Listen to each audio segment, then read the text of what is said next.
झारखंड की 81 सीटों पर वोट डाल दिए गए। आज वोटिंग खत्म हो गई। दूसरे चरण में आज वोटिंग थी। उसके बाद एग्जिट पोल आए हैं और अभी तक जो एग्जिट पोल आए हैं, अगर उनका निचोड़ निकालें तो यही समझ में आ रहा है कि झारखंड में अभी जो वर्तमान मुख्यमंत्री हेमंत सोरेन, उनकी सत्ता छिनने वाली है और भारतीय जनता पार्टी की वापसी सत्ता में होने वाली है। एक एक करके जो कुछ प्रमुख एग्जिट पोल हैं उस पे आपको लेकर के चलते हैं।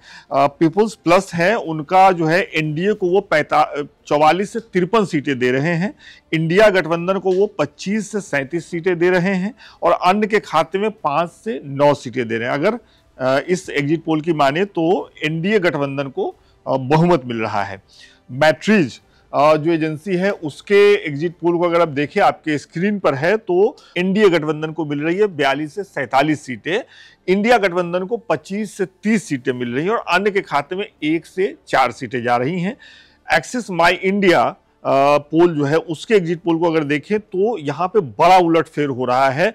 यहां पे इंडिया गठबंधन को 25 सीटें मिल रही हैं, वहीं इंडिया गठबंधन को 53 सीटें मिल रही हैं। मतलब अगर पीपल्स और मैट्रिज की बात माने तो एनडीए सरकार बनाने जा रही है झारखंड में, मतलब हेमंत सोरेन की कुर्सी खतरे में है। लेकिन अगर एक्सिस माई इंडिया की बात माने जो आपके स्क्रीन पर है, तो वहां पे 53 सीटों के साथ इंडिया गठबंधन सरकार में वापसी करने जा रही है। मतलब हेमंत सोरेन की कुर्सी खतरे में नहीं है। वहीं भारतीय जनता पार्टी को मात्र 25 सीटें मिलेंगी। टाइम्स नाउ जेवीसी की बात माने, इनका जो आंकड़ा है वो ये कहता है कि 40 से 44 सीटें मिलेंगी एनडीए गठबंधन को, 30 से 40 सीटें मिलेंगी इंडिया गठबंधन को, 1 सीट अन्य के खाते में जा रही है। कहने का मतलब यह है कि 4 एग्जिट पोल हमने आपको बताया है, 4 में से 2 एग्जिट पोल जो हाईलाइट किया जा रहा है उसके मुताबिक एनडीए गठबंधन की सरकार झारखंड में बनने जा रही है। एक एग्जिट पोल ऐसा है जो कि भारी बहुमत से इंडिया गठबंधन की सरकार वहां बनवा रहा है झारखंड में। वहीं टाइम्स नाउ की बात माने तो कांटे की टक्कर है। क्यों? क्योंकि इंडिया गठबंधन के खाते में टाइम्स नाउ जेवीसी के मुताबिक 40 से 44 सीटें और इंडिया गठबंधन के खाते में 30 से 40 सीटें जा रही हैं। अब आगे बढ़ते हैं। आर भारत का जो एग्जिट पोल है उसकी अगर बात माने तो इंडिया गठबंधन के खाते में जा रही है 37 से 47 सीटें, वहीं इंडिया गठबंधन के खाते में जा रही हैं 31 से 40 सीटें और अन्य के खाते में जा रही हैं 1 से 6 सीटें।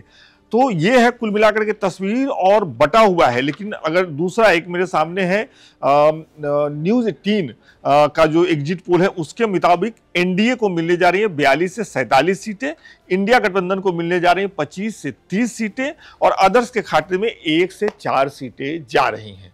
तो कुल मिलाकर के अगर इन सभी एग्जिट पोल का नतीजा एक जगह रखते हैं तो आपको ये दिख रहा है कि झारखंड में ज्यादातर एग्जिट पोल की बात अगर माने तो झारखंड में भारतीय जनता पार्टी की सरकार बनने जा रही है, एनडीए गठबंधन की सरकार बनने जा रही है। लिहाजा जो अभी मुख्यमंत्री हैं हेमंत सोरेन, उन्हें सत्ता से बाहर होना पड़ेगा। लेकिन 2019 में एग्जिट पोल ने जो कहा था झारखंड के बारे में वो सही साबित नहीं हुआ था। ये एक पेच है। तो इसको इसी तरीके से लीजिए कि आज एग्जिट पोल आया है। एग्जिट पोल की ये कहानी है।